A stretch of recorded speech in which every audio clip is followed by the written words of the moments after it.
Hi, this is TG. Thanks again for watching. This page came to me while worshiping last week in church. We were singing this song, and I always like the backgrounds we have behind the words on the screens, but for some reason this time, this page came to me, so I'm hoping I can do it some justice. This is a double image in a book I took, so this is going to be a 2-page layout. I'm just going to separate these mountains. Since I want the worship song to be part of this page, I want to add some music to the page. I'm lucky enough to have 3 different sections of mountains here, so I want to cut out the middle section and replace it with music. So I trimmed it with my cheap little X-Acto knife, just spacing it out to see. I'm fine with it not filling the whole page because I want to add some sky to the top anyway. I would have liked to have one piece of sky going over both pages, but instead I just pieced some things together. It does get a little busier than I was hoping for, but it works. Totally fine. It's not the main part of it. I don't need to gesso my page at all because I'm only gluing. My glue stick, my Avery glue sticks works great for this. So I'm just going to keep adding more and more glue on here and more clouds.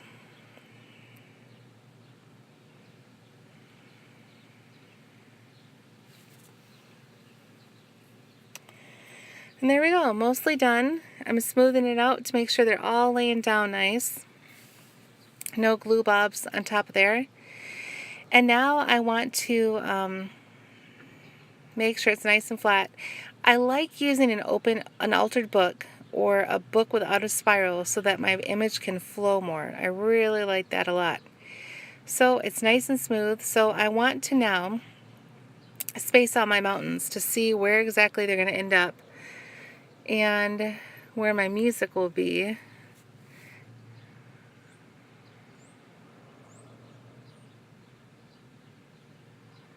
I get a bunch of old music from thrift stores too, where I get all my other books. And this is not a worship song I'm using, but I wanted a lot of notes to be visible. Sometimes you can get music that's more spaced out or more simple. I want it to be busier music. So I'm just going to glue this down, just big, huge pieces to cover it up.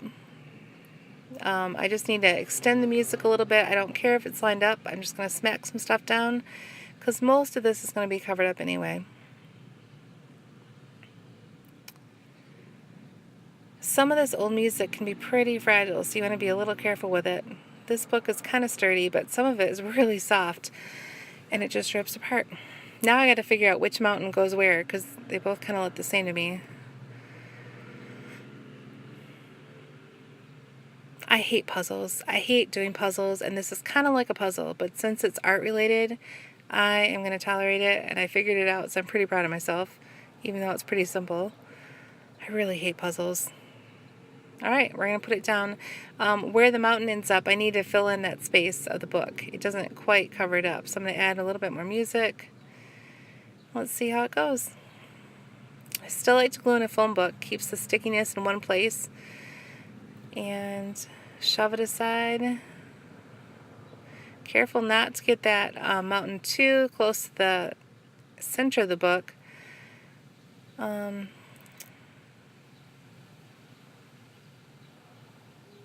See on the left hand side there, I need to put a little bit more sky because it wasn't going quite high enough.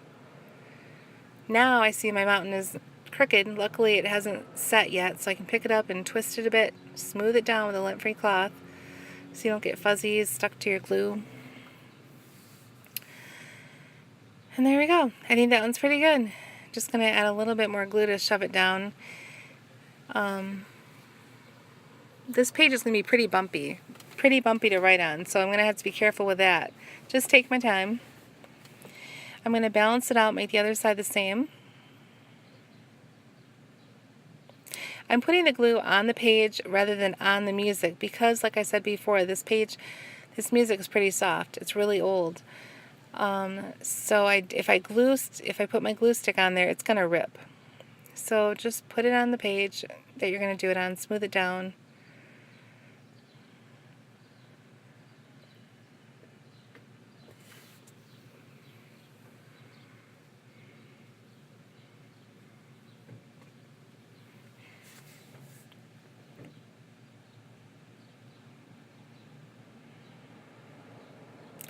It takes kind of a lot of time to make a page sometimes. I don't realize it till you watch the video of making it. But it's fun. It actually is relaxing. It's kind of like a fun thing to see what the page wants to be, how it's going to work out, and being in the moment, looking softly at things. Looking softly means to just open yourself to not look in a harsh way, but kind of look wide-eyed, really relaxed, and just let every little detail come to you. See it for as it is and what you need to do. I'm just going to trim up the edges of those pages. Sometimes I can tear that off, but since that music is soft again, I'm just using a ruler to squish it and slice it on the cutting board.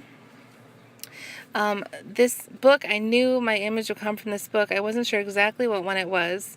I originally thought that I would have a lot of people on the bottom of my pages with their hands raised, but then this image was found, and it's great.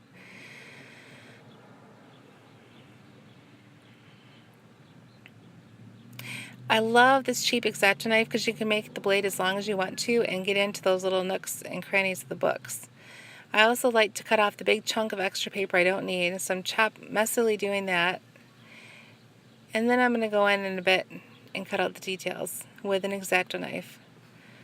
My cutting board comes from a thrift store. You guys, thrift stores are great not only for books, but also art supplies. Anytime you go to one, hit up the art supply store. When you go to Michael's, Hobby Lobby, hit up the clearance section, use your coupons. It's hit or miss, but if you look consistently, you're going to find things that you can use. And if you don't use it, it's what, 99 cents, $1? You can redonate it again. There we go, pretty good.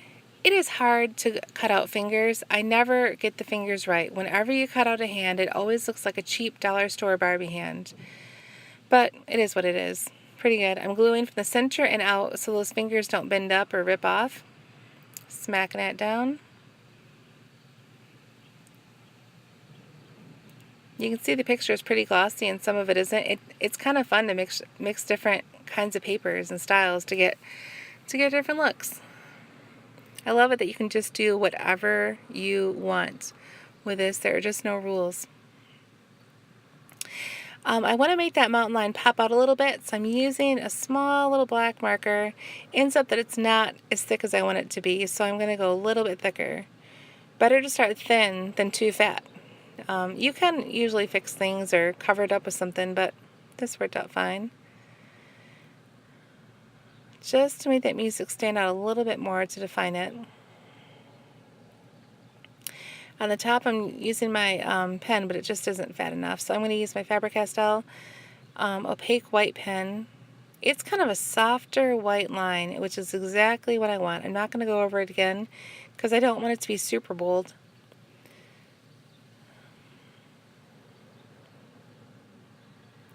And I'll line those hands. Drying off that white pen because those white pens are messy. And stay wet for a while. I'm going to add a little bit more sky up top. I really wish I could learn that less is more, but I've never learned that rule. And my sky is kind of busy, so I'm going to add more to make it less busy, I hope. And I think it does kind of settle it down a bit. I save my envelopes that I get with my bills. Instead of mailing my bill in it, I open it up, cut it up, and use the designs inside. Those make great clouds. A simple scallop, different sizes, overlapping them. Overlapping just gives like a fuller, richer look, I feel, and layers it up more. So there's that. I'm going to put it on the other side too, just to even it out. Not necessarily balance. These clouds and these mountains and whatnot are not exactly in the same spots. That would drive me crazy. I just don't roll that way. But just knowing that it's kind of over there, somewhere, is good. And I am going to layer this up. I've got bigger ones and little ones. I like to separate my elements by size too. So in my cloud box, I've got a little box of clouds, just so they don't get lost in the big ones. Gluing down those creepy ends of the fingers. And now I'm about to do my lettering, so I want to make sure it's all down as much as it can be, and I don't want it to get hooked by my pen or my marker. Just using a chisel tip Sharpie marker. I wanted a nice wide line, so that's what I'm going to do. Since it's a song, I wanted some script, some cursive in here. but also adding some printing too. Honestly, I thought I was going to run out of room to write Earth in cursive, so I just printed it. But it's going to work out fine because I'm going to mix up my fonts a little bit. I'm not a fancy letterer. I write how it is. That's what it is. See on the end there, I got a little squished, so I just stacked up my letters. I'm going to make that pull through the rest of the verse, and right now. So now you think, oh, that's cool how she did that. No, she screwed up, and then she saved it a little bit. Totally fine. It is a little tricky to write on this just because there's so many different levels, like layers of paper. And then I do my outlining again with my white pen. Always love this. Sometimes it doesn't show up as much as others, but like on the tan, you can't see it as much, but I still keep going, make it consistent.